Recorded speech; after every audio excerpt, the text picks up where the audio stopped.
Mapagmahal na Panginoon at Ama sa langit, salamat sa iyo na ako ang iyong anak.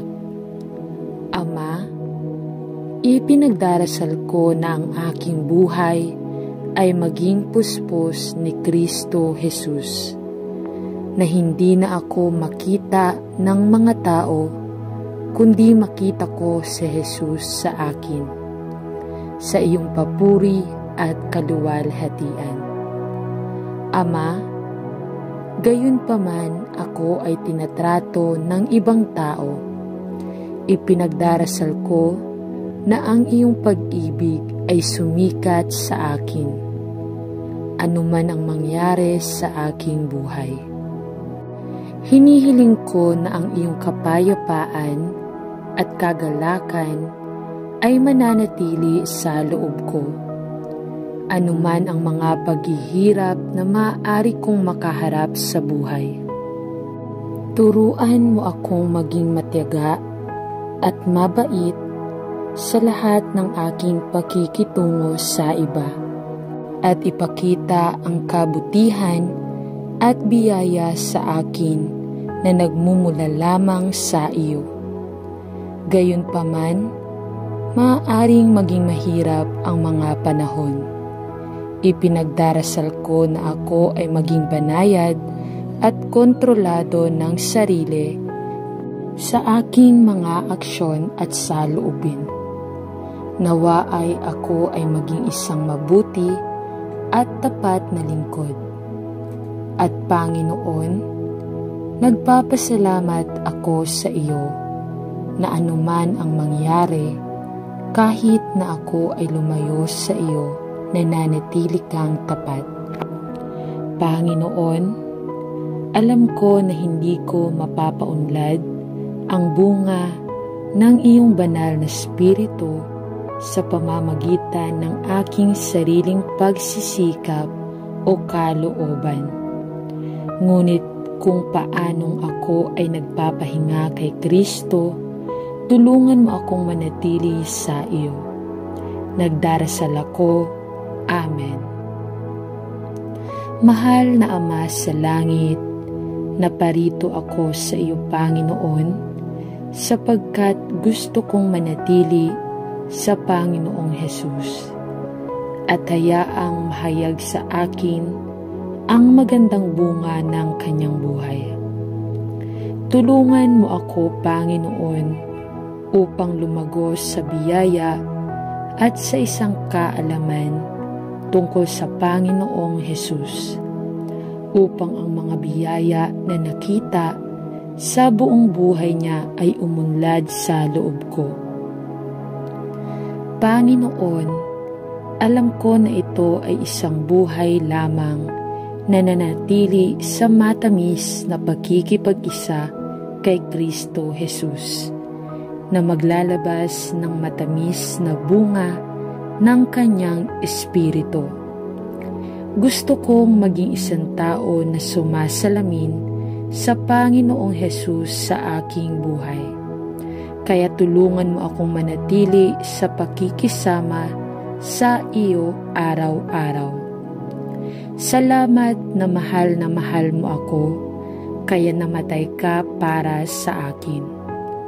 Ang aking pag-ibig ay mahina, ngunit sa iyo, Panginoon, alam ko na ang aking pag-ibig ay lalago. Ipinagdarasal ko na ito ay mag-usbong at mamulaklak sa ipinangakong bunga ng Espiritu. Ipinagdarasal ko na ang aking buhay ay maging isang buhay na si Jesus ang sentro, hanggang sa ako ay wala at siya ang lahat. O Panginoon, upang ako ay manatili sa iyo at upang ang bunga ng iyong Espiritu ay lumaki sa akin. Amen. Ama sa langit, kung paano tayo nananalangin na ang ating buhay ay magpakita ng magandang bunga ng Espiritu na nag-ugat at nakabatay sa makadiyos na pag-ibig at ginawa sa isang buhay na naglalakad sa espiritu ng katotohanan. Ipinagdarasal ko na ang buhay ni Kristo ay mabantayan ang aking espiritu at mamuno sa aking buhay at upang ako ay tunay na mapasakop sa pangunguna at patnubay ng iyong banal na espiritu. Turuan mo ako, nananalangin ako. Lumakad ka sa espiritu at katotohanan upang mabuhay na gaya ng sa Panginoon, upang umasa sa iyong sapat na biyaya at sa iyong lakas, at upang matupad ang bagong utos na ibinigay mo sa iglesia, na mahalin ang iba gaya ng pag-ibig sa atin ni Kristo. Ang aking pag-ibig ay mahina at mahirap, ngunit ipinagdarasal ko na sa iyong awa ay magpapasiklab ka ng malakristong pag-ibig sa aking puso. Ngunit ipinagdarasal ko na sa iyong awa ay magpasiklab ka ng isang pag-ibig na gaya ni Kristo sa aking puso. At paunlarin mo sa akin ang isang malalim at tunay na pag-ibig para sa lahat ng aking mga kapatid kay Kristo.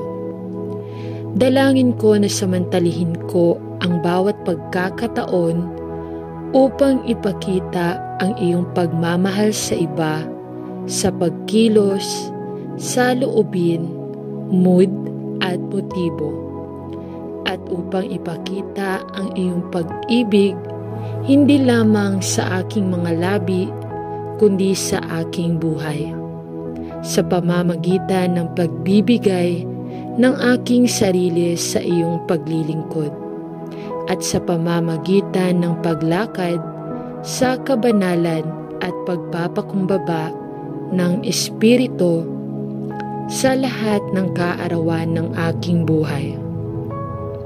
Sa iyong kapurihan at kaluwalhatian, sa pangalan ni Jesus ay nananalangin ako. Amen. Ama,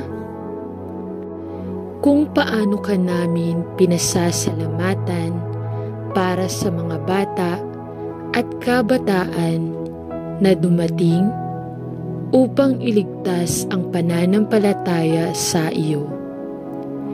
Ipinagdarasal namin na ang bawat isa ay mapuno ng kaalaman sa iyong kalooban, sa pamamagitan ng karunungan at pagkaunawa na dumating lamang sa pamamagitan ng banal na Espiritu. Nawa ay matuto ang bawat isa na lumakad sa Espiritu at katotohanan upang lumago sa biyaya, pagkalooban ng makadiyos na karunungan, at pagkalooban ng makadiyos na karunungan. Umasa sa iyong buong lakas at makarating sa patuloy na pagtaas ng kaalaman tungkol sa kanilang Panginoon at tagapagligtas, si Hesu Kristo. Nawa ay ilabas nila ang mahalagang bunga ng Espiritu at bumuo ng isang patuloy na lumalalim na pag-ibig at pagnanasa para sa Panginoong Hesu Kristo mismo. Matanda nawa ang ating mga anak at kabataan sa pananampalataya, na magbunga ng spiritual sa bawat mabuting gawa at mapalakas ng buong kapangyarihan ayon sa iyong maluwalhating kapangyarihan. Suportahan sila. Nananalangin tayo sa pamamagitan ng mga panganib at kahirapan sa buhay, at binibigyan sila ng biyaya at karunungan upang makagawa ng makadiyos na mga pagpili sa mga problemang araw na naghihintay. Ito ay ipinapanalangin natin sa mahalagang pangalan ni Jesus. Amen.